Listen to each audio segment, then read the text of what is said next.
Esse tema de hoje, personalidade, neurose e transcendência, diálogos entre a psicologia e o budismo, ele, para mim, é muito importante, muito caro. Eu acho que o assunto neurose e personalidade fala de mim mesmo, né? E fazendo uma revisão das minhas buscas e da minha história, e buscando um entendimento um pouquinho melhor dos meus próprios sofrimentos, e tentando entender ainda mais como foi que, a partir dos meus próprios sofrimentos, eu fui em busca de tradições espirituais, eu comecei a entender alguns dos meandros, alguns dos caminhos que a consciência toma para a sua libertação. E nisso eu quero dizer que eu fui muito ajudado por grupos, por instituições, como, por exemplo, talvez a mais importante, aliás, sem dúvida, a mais importante foi a Sociedade Teosófica, por várias razões. Primeiro, por ter me permitido o contato com leituras muito profundas sobre essa dimensão nossa que é a espiritualidade. Por outro lado, por contar com amigos que faziam a mesma busca. E a troca foi de extrema riqueza para mim. E uma terceira e mais curiosa é que, como evolução natural de um caminho de autoobservação, eu comecei a me dar conta dos meus adoecimentos, das minhas neuroses. E naturalmente comecei a me dar conta também do que acontecia à volta com os meus companheiros.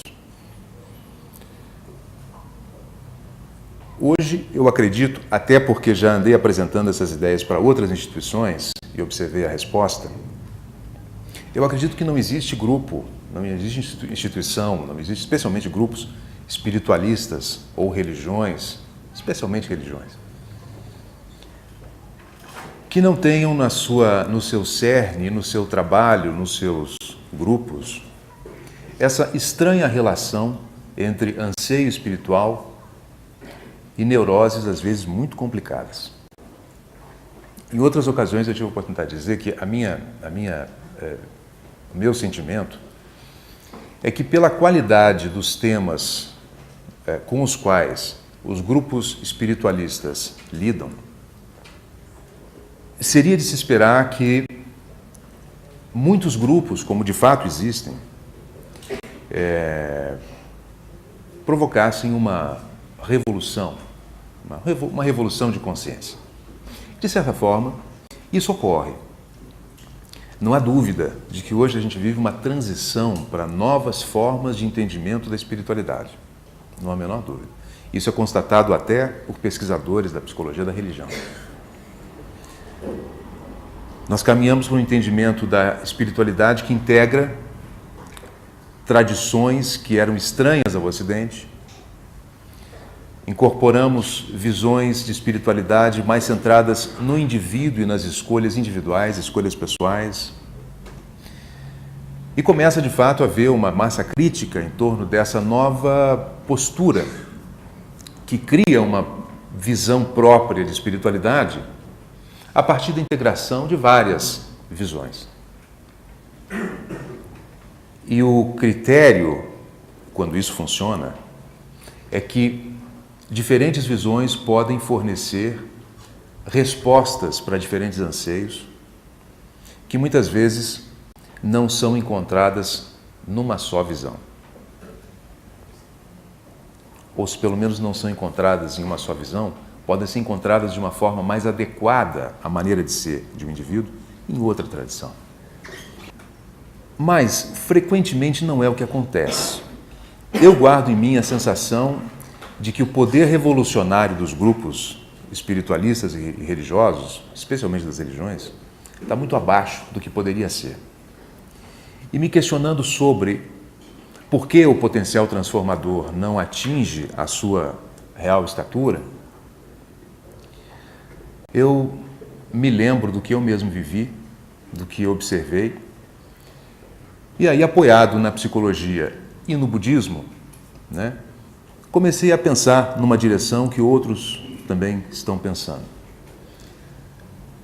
Uma das mais gratas surpresas para mim foi encontrar esse livro, do John Welwood, Em Busca de uma Psicologia do Despertar, sobre o qual eu basei o trabalho anterior sobre o budismo dessa série que eu estou fazendo.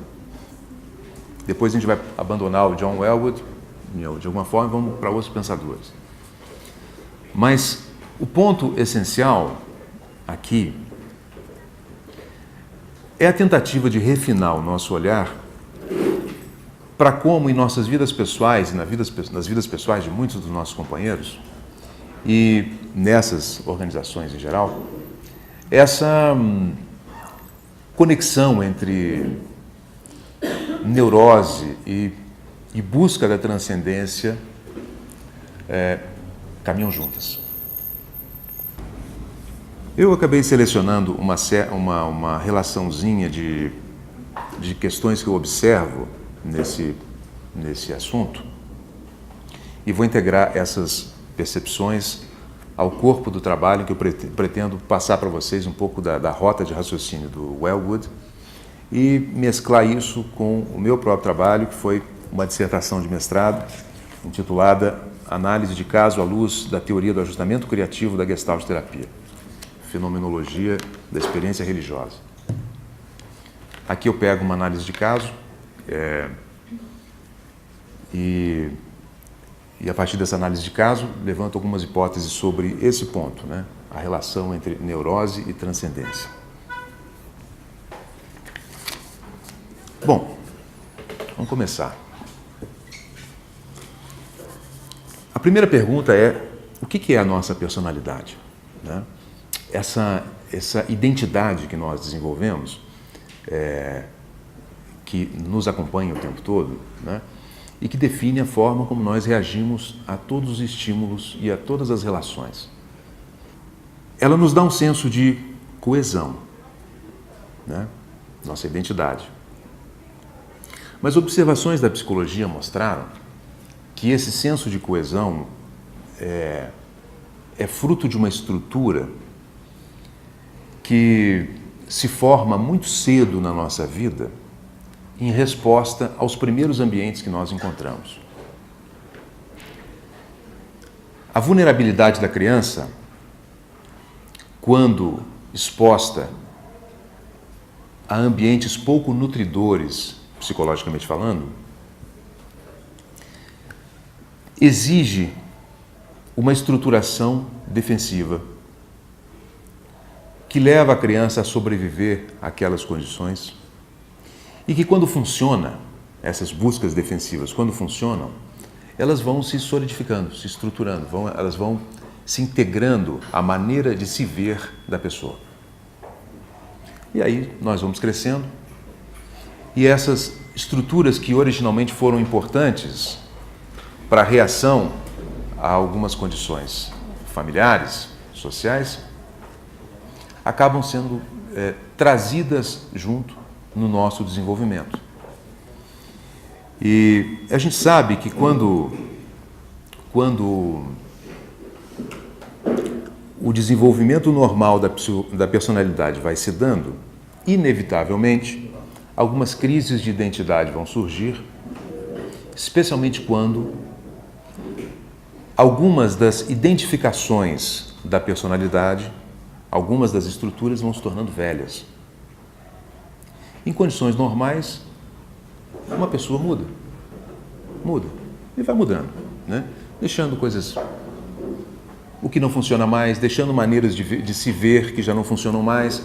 A própria mudança de idade física e emocional vai fazendo essa mudança, mas muito frequentemente algumas estruturas que são mais centrais a gente leva com a gente, mesmo com o passar da idade. Então, do ponto de vista da psicologia, a gente poderia dizer que isso que a gente chama de personalidade é um conjunto de aprendizados, né? E alguns aprendizados são estratégicos para a sobrevivência. São como que a expressão de uma sabedoria autoprotetora do organismo, que tecnicamente se chama mecanismos de defesa. Os mecanismos de defesa garantem a sobrevivência do ser, garantem a identidade da criança, né? A identidade do adulto. Mas, ao mesmo tempo, eles se tornam impedimentos para uma vivência mais aberta em relação às oportunidades que a vida traz.